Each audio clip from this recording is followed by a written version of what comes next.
व्याख्या मुद्रां करसरसिजै पुस्तकं शङ्खचक्रे बिभ्रद्भिन्नस्फटिकरुचिरे पुण्डरीके निषण्णः अप्लानश्रीरमृतविशदैरंशुभिः आविर्भूयाद्दनघमहिमा मानसे वागधीशः। कृष्णाय वासुदेवाय हरे परमात्मने प्रणतक्लेशनाशाय गोविन्दाय नमो नमः।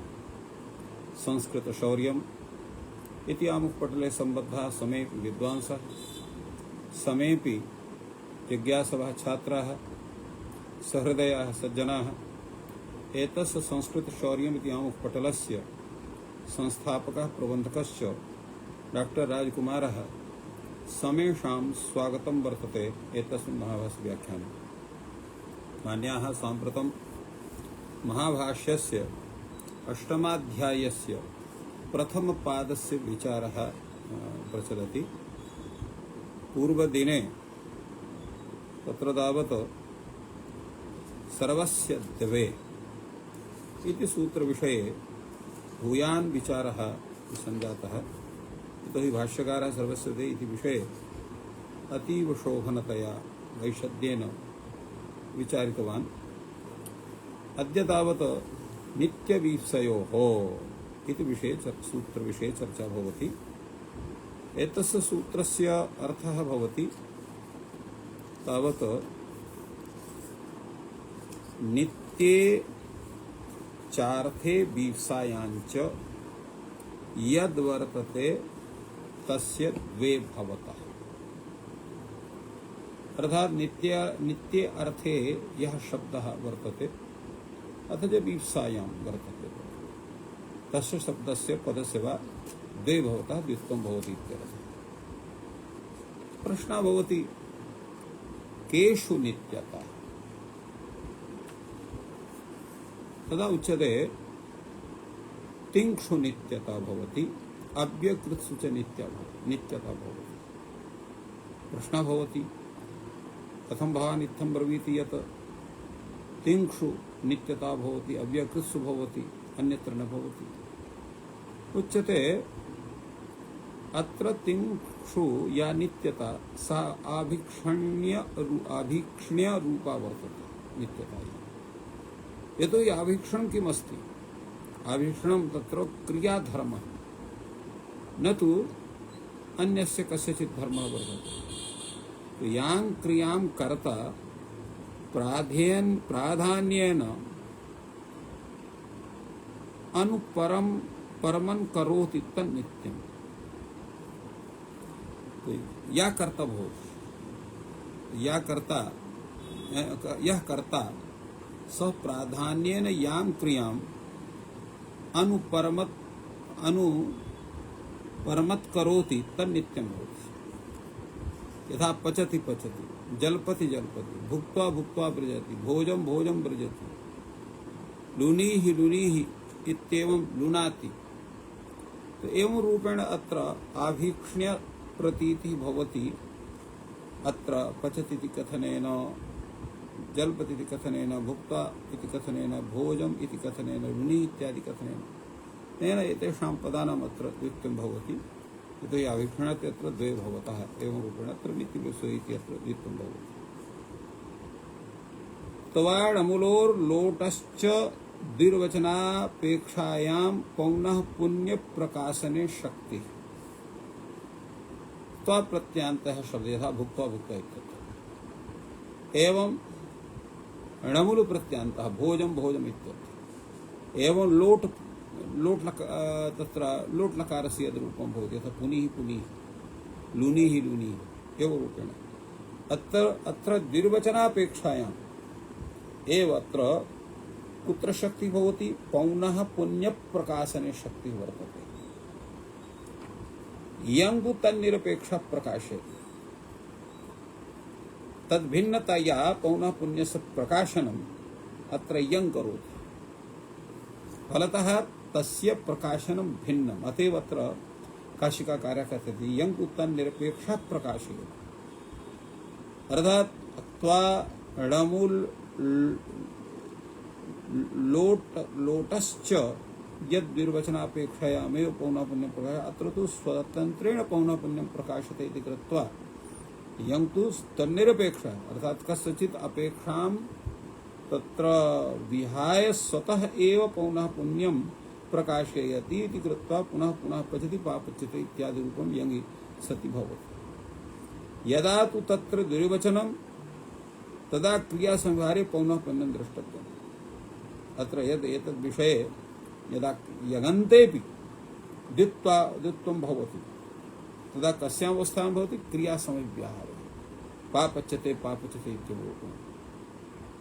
तत्र सामान्येन तत्र तु स्वयमेव पौनःपुन्यस्य स्मृतिः यङा एव भवति, किन्तु अत्र यदा क्रियासंहारे तस्य प्रयोगः भवति तदा पापच्यते पावच्यते इति भवति, द्वित्वं भवति।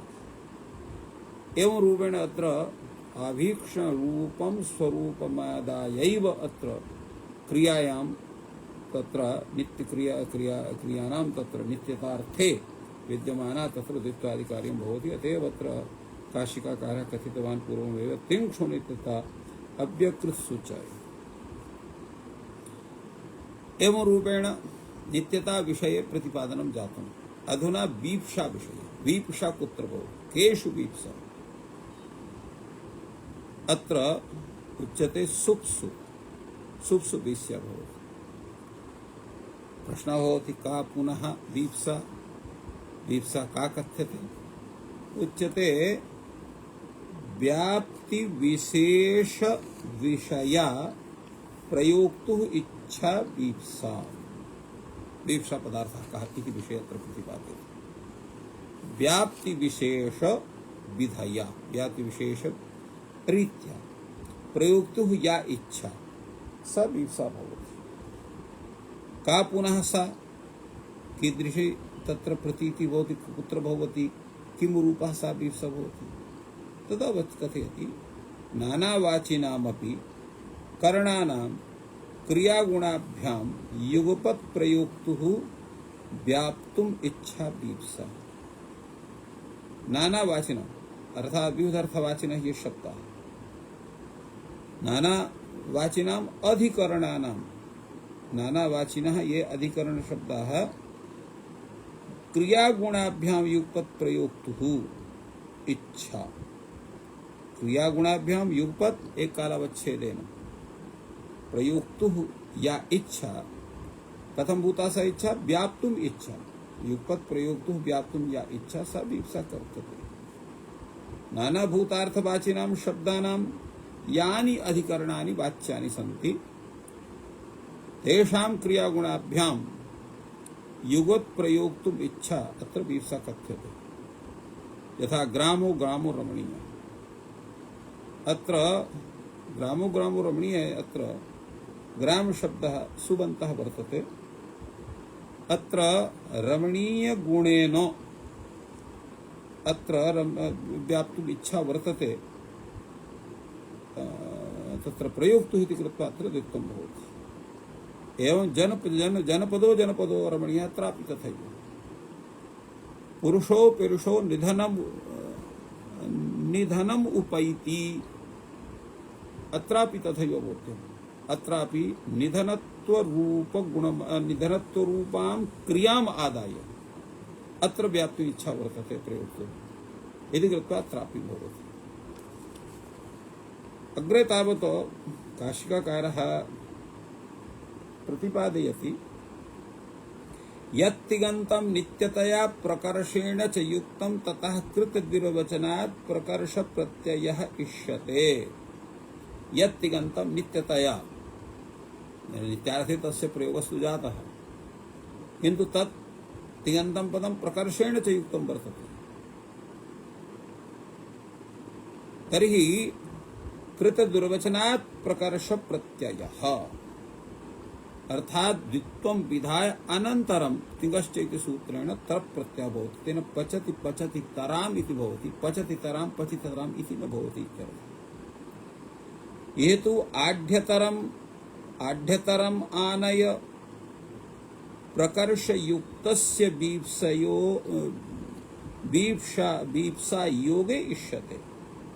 आढ्यतरम आढ्यतरम आने अत्र कथम प्रयोगः संजातः यथा पचति पचति तराम इति भवति तथैव आढ्य आढ्य तरम आने इति भवति नाम अत्र काशिकाकारः प्रतिपादयति यत् अत्र प्रकर्षयुक्तस्य आढ्यशब्दस्य बीप्सा सम्बन्धः वर्तते इति कृत्वा आढ्यतरम आढ्यतरम आनय इति प्रयोगः जायते एवं रूपेण काशिका ग्रन्थः अत्र एतस्मिन् सूत्रे वर्तते अधुना वयं भाष्यग्रन्थं पश्यामः भाष्यकारः एतद्विषये कथं वदति अत्र नित्यवीप्सया विषये भाष्यकारः अत्र कथयति इह कस्मान्न भवति हिमवान् वोडवः परियोत्रः समुद्रः इति अत्र हिमवान् अपि नित्यः वर्तते एवमेव वाडव इति शब्दः अत्र दत्तः वर्तते परियात्र शब्दः दत्तः वर्तते समुद्र शब्दः वर्तते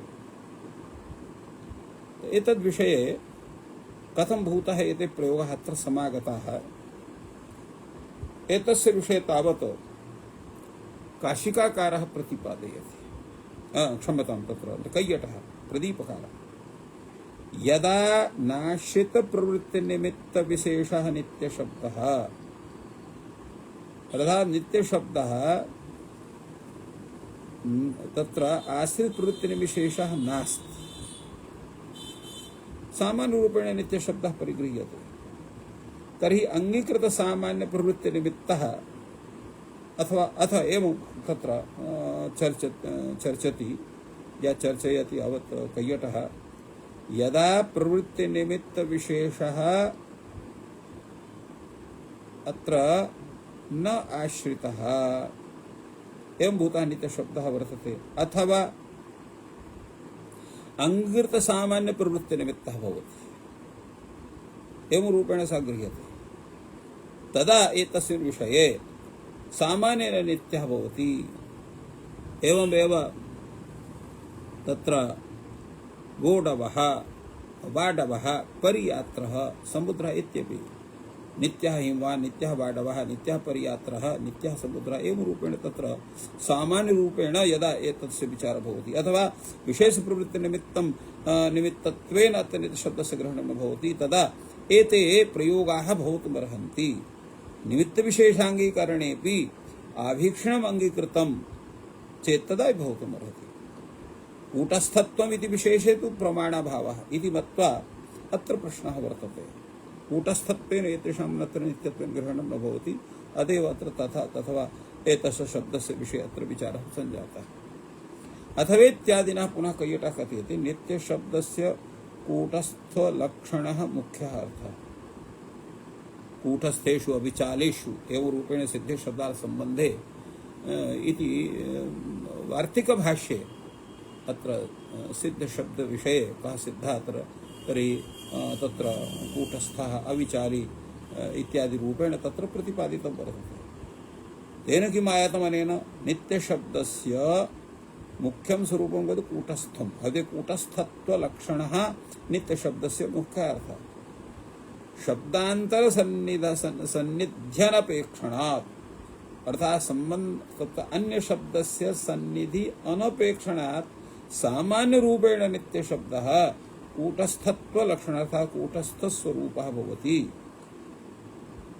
आभीक्षण विषये कथं तत्र भवान् कथयति तदा उच्यते आभीक्षणं तु क्रियापद प्रयोग समधिगम्यं गौणः अर्थः वर्तते नित्यस्य गौण अर्थः वर्तते क्रियाप्रयोगम्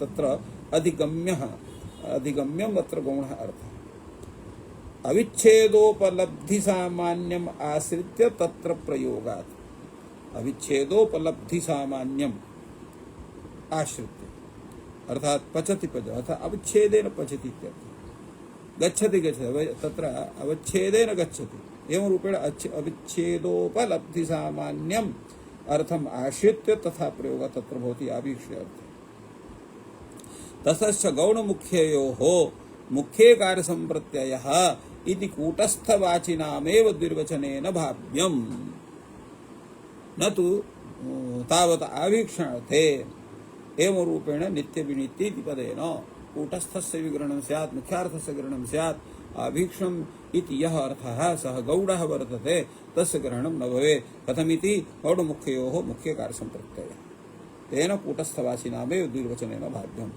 येषां च प्रयोक्तुभिः उत्पादविनाशौ नोपलभ्येते येषां च प्रयोक्तुभिः येषां तत्र उत्पादविनाशो प्रयोक्तुभिः नोपलभ्येते तयेव नित्याः तत्र नित्यशब्दस्य तत्पर्यायाणां च नित्यं कौटिल्ये ध्रुपायपादानम् इत्यत्र निपातनात् शक्यः द्विर्वचनः भावः निपातनात् तत्र भवति अत्र ध्रुव इति शब्दः वर्तते कूटस्थे वर्तते नित्यं कौटिल्ये गतौ इत्यत्र नित्यम् इति शब्दः सोऽपि तत्र अविचाली अर्थे वर्तते अत्र तु तत्र निपातनात्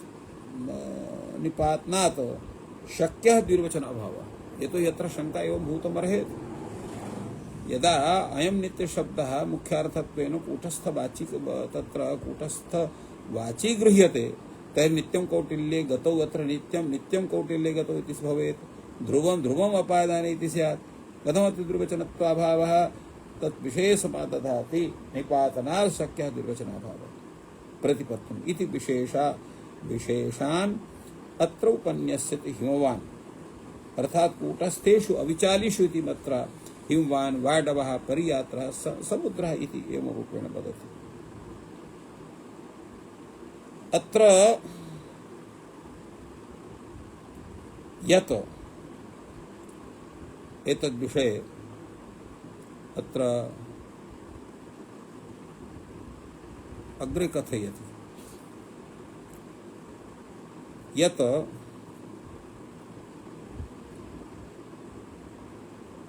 कूटस्थेषु अविचालिषु इत्यस्य उभयस्य कथनस्य का आवश्यकता वर्तते तद्विषये अत्र कैयटः कथयति उभयोपादानं नित्यर्थाभिव्यक्त्यर्थ अर्थात नित्यस्य अर्थस्य अभिव्यक्ति सामान्य रूपेण स्यात् इति धिया एवं उच्यते अत्र कूटस्थे तत्र विषये अत्र अग्रे कथयिष्यति तावत् अत्र एतद्विषये अत्र नागेशस्य किमपि भिन्नतया कथनं नास्ति अत्र एतद्विषये अग्रे तावत् भाष्यकारः कथयति यत् नित्यशब्दस्य कुत्र प्रयोगः नैष दोषः अयं नित्यशब्दो अस्तेव कूटस्थेषु अविचालिषु भावेषु वर्तते अयं कूटस्थशब्दः तत्र कूटस्थेषु अविचालेषु भावेषु नाम पदार्थेषु वर्तते तद् यथा नित्यः द्यौः नित्या पृथिवी नित्यम् आकाशम् इति एवं रूपेण प्रवर्तते अयमेव एतादृशः एव प्रयोगः सिद्धे शब्दात् सम्बन्धे इति भाष्यकारेण विहितः वर्तते एवमेव आभीक्षणेऽपि वर्तते अस्ति आभीक्षणे वर्तते तद् यथा नित्यप्रहसितः नित्यप्रचलितः तद् य आभीक्षणे वर्तते तस्य नित्यशब्दस्य नित्यवीप्सयोः इति सूत्रे तत्र ग्रहणं भवति इति एवं वदति अत्र कूटस्थेषु अविचालेषु इति विषये कैयटः कथयति कूटस्थेषु इत्येतावति उच्यमाने राशेरपि नित्यत्वं प्रतीयेत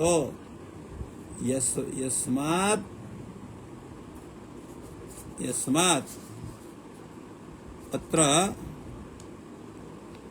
व्ययो न क्रियते व्ययं भूतः राशिः यत्र व्ययः न भवति सापि तत्र तस्मिन् समये कूटस्थः भवति तथा चोच्यते तथा कूटस्थं राशिं कुरु नास्माद्व्ययः कर्तव्यः एवं राशि विषये भी तत्र एतस्य प्रयोगः स्यात्। एवं अविचालिषित्युच्यमाने यदा क्रिया रहितं द्रव्यं भवति तदा तस्य नित्यत्व प्रसंगः स्यात्। उभयोपादाने ये अर्थाः उत्पाद विनाश रहितास्ते नित्याः इत्युक्तं भवति। तेन कूटस्थे वैचालिषु उभयोः कथनमत्र नित्यता विषये वर्तते एवं अत्र व्याख्याति। अत्र नित्या पृथिवी इति विषये कैयटः कथयति। यतो हि तद् यथा नित्या द्यौः नित्या पृथिवी नित्यम् आकाशम् अत्र कथयति अवयवानां विचालत्वेपि अवयविस्वभावा पृथिवी स्वरूपात् न चलति। तात्पर्यं किमस्ति अत्र तावत् द्रष्टव्यं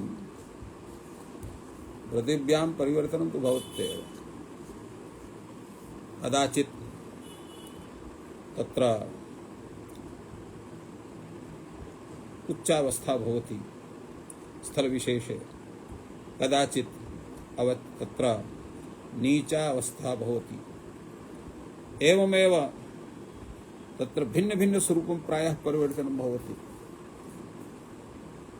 यत् स्थानं साम्प्रतं निर्वृक्षं वर्तते कदाचित् तदेव स्थानं सवृक्षं भवति। तदेव रूपेण परिवर्तनानि भवन्ति पृथिव्यां। तर्हि कथं पृथिवी नित्या इति वक्तुं शक्यते? तस्य स्वरूप परिवर्तनस्तत्र स्वरूप परिवर्तनसत्वात् तां शंकां हृदि निधाय अत्र वदति कैयटः अवयवानां विचालत्वेपि अवयविस्वभावया पृथिवी वर्तते सा तावत् स्वरूपा न चलति, सा नित्या भवति। अतएव नित्या उच्यते। अग्रे तावत्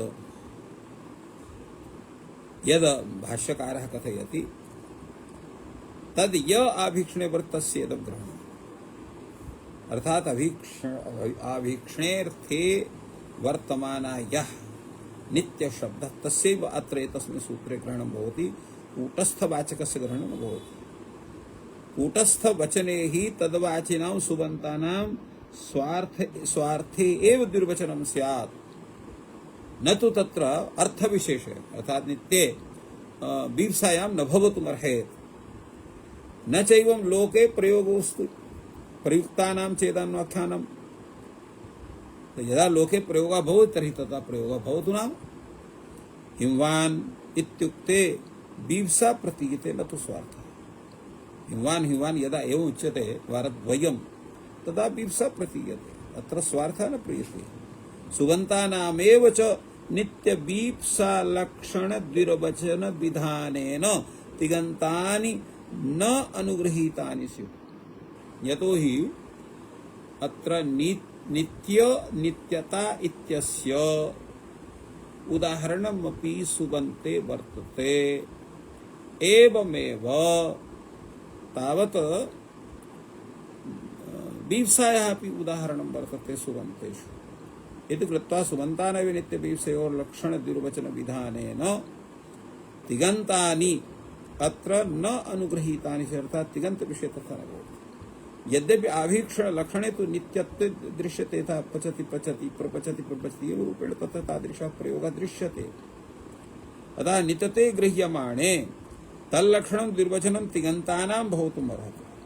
बीप्सालक्षणं तु सुबन्तानाम् इति उभयस्य अनुग्रहः कृतः भवति। सुबन्तानामपि सुबन्तानां तावत् आभीप्सा विषये अथ च आभीक्षण विषये तु तिगन्तानां ग्रहणं भवति। सर्वत्र द्वित्वाधिकार्यं जायते। गौणोऽपि चार्थः लक्ष्यदर्शनात् इह आश्रियते। शीतोष्णाभ्यां कारिणि पार्श्वेन अन्निच्छति इत्यादि।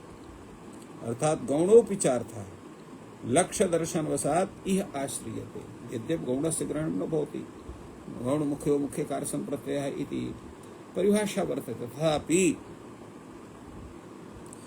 गौणोऽपि चार्थः लक्ष्यदर्शनवशात् इह इत्युक्ते नित्यवीप्सयो इति सूत्रे आश्रियते। तथा शीतोष्णाभ्यां कारिणि पार्श्वे नन्निगच्छति इत्यादौ तादृशी स्थितिः दृश्यते। तत्र गौडस्यापि ग्रहणं भवति, मुख्यस्यापि ग्रहणं भवति। यदि आभीक्षणे दुर्वचनं विधीयते किमर्थं वार्तिककारः क्रियासंहारे द्वे भवतः इति वक्तव्यम् इति कथं वदति? यतोहि तत्र आभीक्षणे तु दुर्वचनं स्यादेव, तर्हि पृथक्तया क्रियासंहारे द्वे भवतः इति वार्तिकविधानस्य का आवश्यकता वर्तते? कथम् इदं वार्तिकं तत्र विहितं?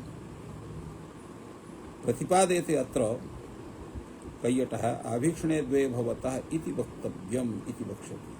अर्थात आभीक्षणे द्वे भवतः इति वक्तव्यं, न तु क्रियासंहारे द्वे भवति इति वक्तव्यं। क्रियासंहारे द्विर्वचनं विधीयमानं यथा लोडन्तस्य भवति, लुनिः लुनिः इत्येवम् अयं लुनाति, तथा पापच्यते इत्यत्रापि इत्यादौ यगन्तस्य कस्मात् न भवति? आभीक्षण विषये यदा लुनिः लुनिः इत्यस्य भवति तर्हि पापच्यते पापच्यते तस्यापि स्यात् इति शङ्काम् उत्थापितवान् अत्र कैयटः। अत्र एतस्य कैयट ग्रन्थस्य विषये अत्र स्वयमेव कैयटः अत्र विचारयन् प्रतिपादे उच्यते कारणमूलौ आभीक्षणे विषये विहितौ इति ताभ्यामेव तस्य द्योतितत्वात् अप्राप्तं दुर्वचनं मत्वा तद्विधानम्। त्वाणमूलौ आभीक्षणे विषये विहितौ, त्वा प्रत्ययः अणमुल प्रत्ययः आभीक्षणे विषये एव विहितौ वर्तते। ताभ्यामेव तस्य द्योतितत्व, ताभ्याम् अथवा अणमुल प्रत्ययाभ्यां तस्य आभीक्षणस्य द्योतितत्वात् अप्राप्तं दुर्वचनं मत्वा तद्विधानमत्र क्रियते। प्रत्यय दुर्वचनाभ्यां सहिताभ्याम् आभीक्षणं द्योतते, न केवलं तत्र प्रत्ययेन आभीक्षणस्य द्योतनं भवितुमर्हति इति कृत्वा तत्र प्रत्ययोऽपि भवति दुर्वचनमपि भवति। तेन प्रत्यय दुर्वचनाभ्यां सहिताभ्याम् आभीक्षणं द्योतते इति वा वार्तिककारः प्रदर्शयति। क्रियासंहारस्य द्विविधः वर्तते। कथं भूतः? भृशार्थः पौनः पुण्यं च। तत्र भृशार्थे द्विर्वचनस्य अप्रसंग एव। आभीक्षणमपि लोटा अभिव्यक्तम् तत्रापि तन्न प्राप्नोति इति विधीयते। अर्थात् अत्र लोटा तत्र अभिव्यक्तम् इति तत्रापि न प्राप्नोति। उक्तादन्याशेष क्षमतां तत्र उक्तानाम् अप्रयोगः इति कृत्वा, किन्तु अत्र सामर्थ्यात् अनेन सूत्रेण विधीयते तद्विषये। तत्र यंगा क्रिया संविहार व्यवहाचारा भावात् यंगैव स्वार्थिकेन क्रिया संविहार द्योतनात् यगन्तस्य न भवति। तत्र यंगः यतम् प्रत्ययः यंगः क्रिया संविहार समव्याहार व्याचारा भावात्, अर्थात् सर्वत्र यंगः क्रिया संविहार से प्रतीतिर्भवति। अतः व्यभिचारा भावात् यंगैव स्वार्थिकेन क्रिया संविहार द्योतनात् यंग प्रत्ययेनैव क्रिया संविहार से द्योतनं भवति। फलतः तत्र क्रिया संविहार द्योतनाय यंग तत्र यगन्तस्य द्वित्वं न भवति इत्यर्थः। यदा तु भृशार्थे यंग भवति तदा पौनः पुण्य प्रतिपादनं यः वाञ्छति सः तस्याम् इच्छायां सत्यां दुर्वचनं तत्र भवति। पापच्यते पापच्यते प्रयोगः भवति। अर्थात् पौनः पुण्ये यदा यं तदा तु तत्र द्वित्वं न भवति, किन्तु भृशार्थे यदा यं भवति तदा पौण्यपुण्य प्रतिपादयितुम् इच्छायां सत्यां तत्र दुर्वचनं भवति। तेन पापच्यते पापच्यते इत्यपि भवति। लोटपि भवति। पापच्यस्व पापच्यस्व निगन्तादेव लोटपि भवति। लोट तु विषयान्तरेऽपि विधानाद् व्यभिचरति क्रिया संविहारं विद्युर्वचन सहिता एव तं द्योतयति तदन्तस्य क्रिया संविहार लक्षण दुर्वचनस्य प्रवृत्तिरत्र भवति। अथ नित्यतायां दुर्वचनं विधीयमानं धातुमात्रस्य कस्मान् धातोरेव स्यात्। अनन्तरं पशादिक लडादिकारे कृते सति तादृशरूपस्य सिद्धिः स्यात्। अत्र पदस्य कथं भवति इत्यपि कश्चन प्रश्नः तत्र कैयटमाध्यमेन उत्थापितः। तद्विषये कैयटः स्वयमेव अत्र समादधाति। धातुर्हि क्रियावाची, धातुः कीदृशी वर्तते, कीदृशः वर्तते, क्रियावाची भवति। क्रियाधर्मश्च आभीक्ष्णम्, आभीक्ष्णं कथं भूतं, क्रियाधर्मः भवति। यदा एवं कथ्यते नैतदस्ति, अर्थात् अत्र आभीक्ष्णं क्रियाधर्मः नास्ति। कथमिति, परिगृहीत साधना क्रिया व्यवहारोपयोगिनी। परिगृहीत साधना क्रिया, तो साधना तत्र यानि यानि कार्याणि तत्र धातुम् उद्दिश्य विधीयन्ते तानि सर्वाणि यदा भवन्ति तदा निष्पन्नः यः तिङन्तशब्दः स एव व्यवहारोपयोगी भवति। तथा भूतस्य तिङन्तस्यैव अत्र क्रियासमव्याहारस्य द्योतनात् तत्र द्वित्वादि कार्यं भवति इत्यर्थः। न च धातुमात्रा द्विर्वचनेन नित्यत्वं द्योत्यते। यदा केवलं धातोः एव द्विर्वचनत्वं स्यात् तेन नित्यता न द्योत्या भवेत् इति कृत्वा धातुमात्रस्य दुर्वचनत्वं न भवति। एवं रूपेण अत्र भूयान् विचारः कैयटेन एतस्मिन् विषये विहितः। नागेशभट्टः अत्र एतद्विषये सामान्येन कथितवान्, विशेषविचारः कैयटस्य तथा नास्ति इति कृत्वा अत्र कैयट दृष्ट्या अत्र विचारः न भवति। अग्रे तावत् भाष्यकारः कथयति अस्तु न नित्यता विषये भूयान् विचारः सञ्जातः। अधुना बीप्सा विषये कश्चन विचारो भवतु। अथ किमिदं बीप्सेति, बीप्सा पदार्थः कः इति तावत् जिज्ञासा भवति। तदा अत्र बीप्सा पदार्थस्य सिद्धिर्कथं भवति इति विषये भाष्यकारः वदति। आप्तृधातु तस्मात् विपूर्वात् आप्तृधातोः इच्छायाम् अर्थे अत्र सन् प्रत्ययः भवति। तेन अत्र आप्तुम् इच्छति इति बीप्सति, बीप्सति इति बीप्सा एवं बीप्सा पदार्थ इति बीप्सा पदार्थस्य स्वरूपम् अत्र प्रतिपादितं भगवता भाष्यकारेण। कैयटः एतद्विषये कथयति यत् क्रियाविशेषे योगरूढिः अयं बीप्सा शब्दः वर्तते, अर्थात् योगरूढिः भवति, न तु योगः न तु रूढः। अत्र अग्रे तावत् भाष्यकारः कथयति यद्येवं चिकीर्षति जिहीर्षति यत्रापि प्राप्नोति, अत्रापि तु इच्छार्थः भवति। कर्तुम् इच्छा चिकीर्षा, हर्तुम् इच्छा जिहीर्षा अत्रापि स्यात्। उच्यते अत्र न भवति। कथमिति, नैष दोषः नैवं विज्ञायते बीप्सायाम् अभिधेयायाम् इति अत्र अर्थः न भवति। तर्हि किं, कर्तृविशेषणमेतत्। अत्र बीप्सतीति बीप्सः, बीप्सश्चेत् कर्ता तदा भवति, यदा कर्ता बीप्सः भवति तदा तत्र भवति। एवं रूपेण अत्र कथयति काशिकाकारः। अत्र बीप्सश्चेत् कर्ता एतस्य किं तात्पर्यम्? अथ च अत्र नैष दोषः नैव विज्ञाते बीप्सायां विधेयायाम् इति किं तर्हि कर्तृविशेषणम्? एतद्विषयेपि अत्र स्वीयं विचारम् अत्र वदति कैयटः। सः तत्र पूर्वम् आप्नोतेरयं विपूर्वादिच्छायाम् अर्थे सन् विधीयते यद्येवं चिकीर्षति जिहीर्षति तत्रापि प्राप्नोति इति यद्येवमिति अत्र प्रतीकमादाय कैयटः कथयति करोत्यादिभिः क्रियाभिः कटादीनां या व्याप्तुम् इच्छा तदवाचित्वात् चिकीर्षति इत्यादिरपि दुर्वचन प्रसंगः इति रूढत्वाश्रयणेन अयं विषयः प्रकटितः। अतएव तस्य नैष दोषः इत्यनेन उत्तरमपि दत्तं। चिकीर्षति चिकीर्षति दुर्वचने आभीक्षणमेव न प्रतीयते, ने क्षम्यतां, चिकीर्षति इति दुर्वचने आभीक्षणम् एव प्रतीयते, न तु स्वार्थमात्रं प्रतीयते। अतः अत्र नाभिधेया बीप्सा गृह्यते। अत्र बीप्सावाचिना द्वे भवतः। किं तर्हि, प्रयोक्तृधर्मः यथा आबाधः प्रयोक्तृधर्मः तथा बीप्सा भी तत्र प्रयोक्तृधर्मः वर्तते। गत गत इत्युक्ते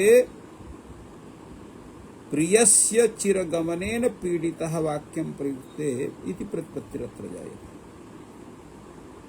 अतएव अत्र भाष्यकारः वीप्सा पदार्थं कथयति वीप्सति इति वीप्सः वीप्सश्चेत् कर्ता भवति। अत्र कर्ता वीप्सः भवति। अत्र प्रयोक्ता विवक्षितः, प्रयोक्ता कर्ता अत्र विवक्षितः भवति। यथा पृथक् संख्या युक्तान् इतरेतर योगम अप्राप्तान् सर्वान् अर्थान् क्रियया गुणेन वा युगपद व्याप्नुवन् वाक्यं वक्ति तदा स वक्तृस्थ इच्छा विशेषः द्विर्वचनेन द्योत्यते। एवं रूपेण अत्र प्रतिपादयति अत्र कैयटः। अत्र पुनः अत्र प्रश्नः भवति, अस्तु तर्हि वीप्सा इत्यस्य तावत् व्युत्पत्तिरपि दर्शिता भगवता भाष्यकारेण, किन्तु वीप्सार्थः कः भवति? कः पुनः वीप्सार्थः? अत्र कात्यायनः वदति वार्तिकम् अनवयवाभिधानं वीप्सार्थः। अवयवेन द्रव्याणाम् अभिधानम् एव वीप्सार्थः। अनवयवाभिधानम् अनवयवेन द्रव्याणाम् अभिधानमेव वीप्सार्थः। यदा द्रव्याणाम् अनवयवेन अभिधानं भवति स एव वीप्सा पदार्थः भवति। अनवयवाभिधानं वीप्सार्थं चेत् जात्याख्यायां निर्वचन प्रसंगः यत्रापि उक्तं स्यात्। अनवयवत्वेन तत्र अभिधानं भवति। अनवयवानाभिधानं वीप्सार्थम् इति चेत् जात्याख्यायां निर्वचनम् अत्र प्राप्नोति। व्रीहिर्यव इति तदा उच्यते न वा एकार्थत्वात् जाते। अत्र दोषः नास्ति। किं कारणम्? एकार्थत्वात् जाते। एकार्थः हि जाति भवति, अर्थात् जाति ही अर्थद्वयं नैव प्रतिपाद्यते। एकम् अर्थं प्रत्याययिष्यामि इति धिया अत्र जाति शब्दः प्रयुज्यते। अनेकार्थाश्रयत्वाच्च वीप्सायाः तर्हि कथम् अत्र भवितुमर्हति? या तत्र वीप्सा स अनेकार्थाश्रयः भवति। अनेकम् अर्थं संप्रत्याययिष्यामि इति धिया वीप्सा प्रयुज्यते। एकर्थात्वात् जातेः अनेकार्थाश्रयात्वाच्च वीप्सायाः जात्याख्यायां द्विर्वचनं न भविष्यति, एकवचनमेव भविष्यति। अत्र तावत् एतद् विषये कैयटस्य कथनम् अपरत्रापि वर्तते। कुत्र वर्तते? यत्र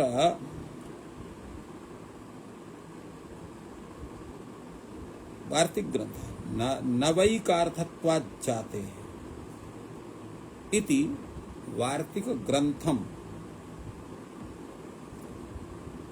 तावत् आदाय अत्र वदति कैयटः यदि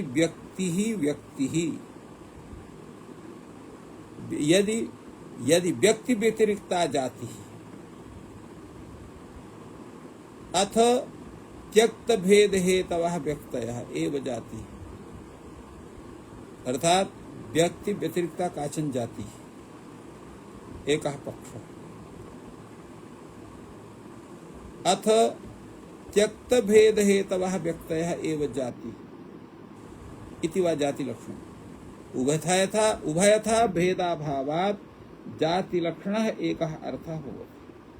तत्र यथा ज्ञानयने चोदिते अचोदितमपि पात्रं नान्तरीयकत्वात् अज्ञानयनस्य उपादीयते तथा जातौ चोदितायां द्रव्यं क्रियांग भावेन प्रतीयते। यतो अग्निरानयनं पात्रं विना न भवितुमर्हति। एवं जातेरपि ग्रहणं व्यक्तिं विना न भवितुमर्हति। भिन्नतया जाति ही नोपादीयते। एवं यथा नान्तरिकतया अज्ञानयने पात्रमानीयते तथैव जातेराश्रयणे व्यक्तिरपि आश्रियते। अतएव अत्र कैयटः कथयति तत्र अग्न्यानयने चोदिते अचोदितमपि पात्रं नान्तरीयकत्वात् अग्न्यानयनस्य उपादीयते तथा जातौ चोदितायां द्रव्यं क्रियांगभावेन प्रतीयते। ततः अनवयवाभिधानस्य भेदविषयत्वात् जात्यविधाने तस्य अभावात् अत्र द्विर्वचनस्य अभावः। एकशेषेऽपि अस्मिन् वने शोभनाः वृक्षाः इति कतिपयानां वृक्षाणां शोभनत्वेन प्रयोगदर्शनात् अनवयवाभिधानाभावात् अत्रापि द्विर्वचनाभावः। यत्र अयं प्रयोगः भवति ग्रामो ग्रामो रमणीयः एतस्मिन् प्रयोगविषये अत्र कैयटः कथयति इति तूक्ते निशेषग्राम गतरमणीयत्व प्रतीतिः अर्थात् सकल ग्रामगत रमणीयत्व प्रतीतिः होति। तथा अस्मिन् वने वृक्षः शोभना इत्युक्ते सर्वेषां वृक्षाणां प्रत्येकं सन्निवेशनिरपेक्षदर्शनीयत्वयोगः प्रतीतिः भवति इति सर्वे वृक्षाः शोभनाः इत्यत्र तु सर्वनाम्ना बीभत्साद्योतनात् अत्र द्वित्वम् अभवत्। ये तु सर्वे माषाः ब्राह्मणेभ्यो दत्ताः इति यद्यपि कस्मैचित् त्रयो दत्ताः कस्मैचित् पञ्च तथापि प्रयोगात् बीभत्साभावः। यदा तु एकैकः दत्तः तदा बीभत्सा समवात् माषो दत्तः इति द्विर्वचनम् अत्र भवति। वृत्तिकारैरपि अत्र कथितं वर्तते नानावाचिनाम् अधिकरणानां क्रियागुणाभ्यां युगपत् प्रयोक्तुः व्याप्तुः इच्छा बीभत्सा इति तत्र काशिकाकारः एतस्य बीभत्सा पदार्थः अयं बीभत्सा पदार्थः तत्र प्रतिपादितः। नानाभूतम् अर्थं द्रव्यलक्षणं ये शब्दाः ब्रुवन्ति तेषां यानि अधिकरणानि अभिप्रेयानि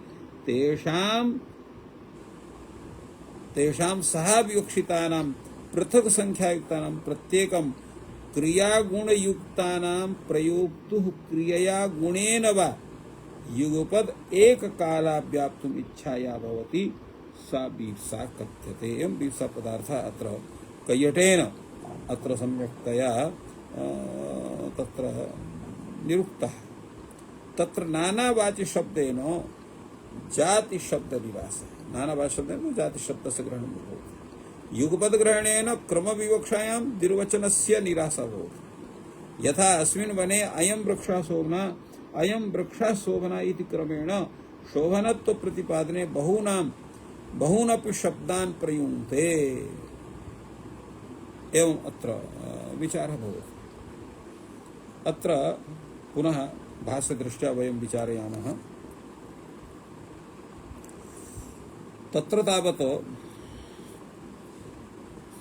अत्र भाष्यकारः कथयति एकार्थो हि जातिः एकम् अर्थं प्रत्याययिष्यामि इति जाति शब्दः प्रयुज्यते।